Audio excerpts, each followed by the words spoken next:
Alright guys, this is going to be kind of a weird but easy one.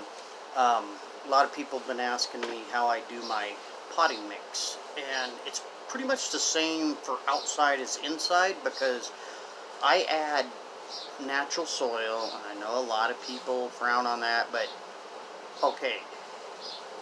I also take that natural soil and I put boiling hot water. They say you can bake it or microwave it, but I'm not going to do that in my house.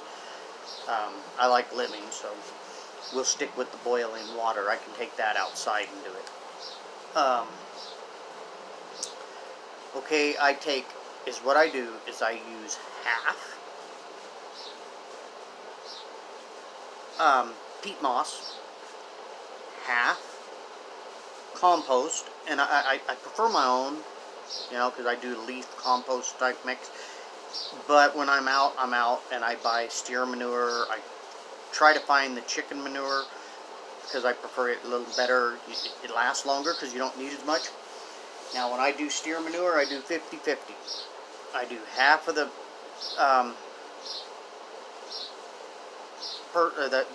peat moss and half the compost, and then whatever that is, I take half of that. Like if I'm using a gallon container to use, then I'll take half of that for my perlite, and if I have it and if I can afford it, then I'll put in the vermiculite. I can't even pronounce that crap. Anyway, I put a quarter of what I would put, or I put a half of what I'd put in of the perlite, and so that way when I mix all that up, it's nice, it's airy, and it drains well. And if you have some bark, but it's got to be fine, not big chunks or anything like that, but fine. You can add that to it as well. But you don't want to add anything green. That's going to pull nitrogen out of your soil and away from your plants and kill your plants, and you're not going to be happy. So, alright guys, in this mix, I have some fertilizer that I make, and my wife drinks this soy milk, so I use the beans from that. After it's done, there's like a, I don't know, paste almost of bean curd, and I spread it out onto a sheet and I put it outside, let the sun dry it out. And it turns hard as a rock too. That's why you want to make it thin and real thin. Then you take it in, you throw it in your grinder, and you grind it up into a powder. And then that powder you can add to your soil and your mixtures. I put it in a container, and I take and do the same thing with eggshells. I dry them. I throw them all in a container, I let them dry, and then I throw them in the grinder, and I grind them up, and they're like a white powder. And I add that to it. Then I take banana peelings. I don't care what anybody says. I dry those out. I grind those up. I cut them up, actually, before I dry them, because they get real hard too. And I throw those in there.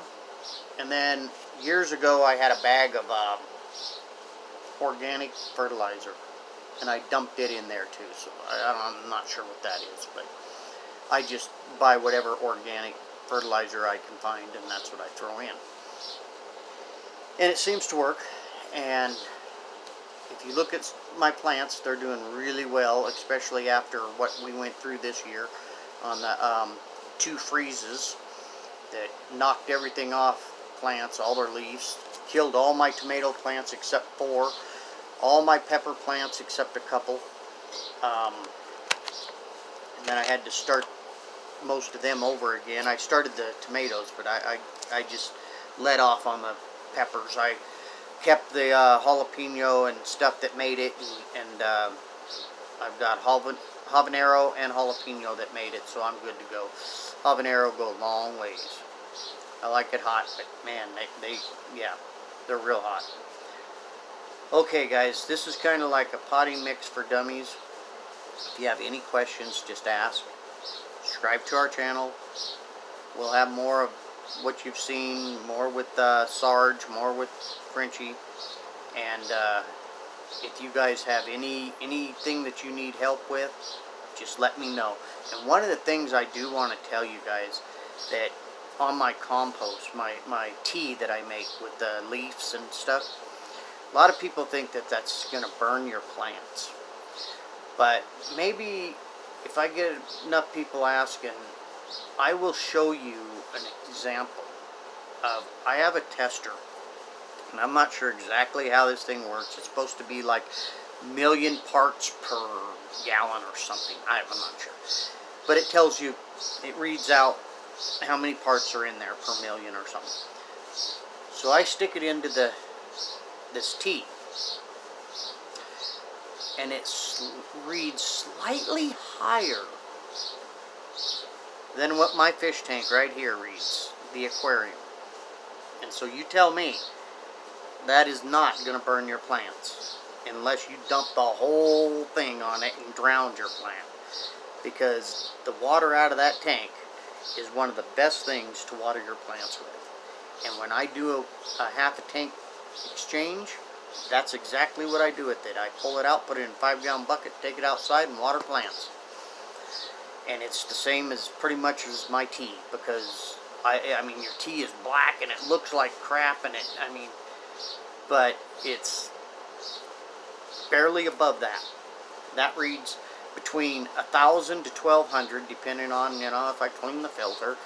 And the stuff outside usually reads a little over 12. Doesn't even hit 13 usually, unless I got it real thick and it's in the bottom and there's no water hardly left in it.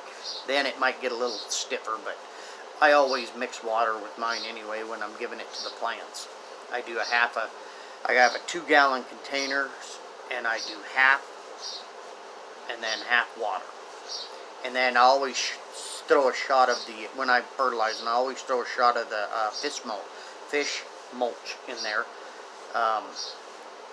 Just like I have a little container, and I think it's like maybe 4 teaspoons, 3 teaspoons. I just do it about half full to each one.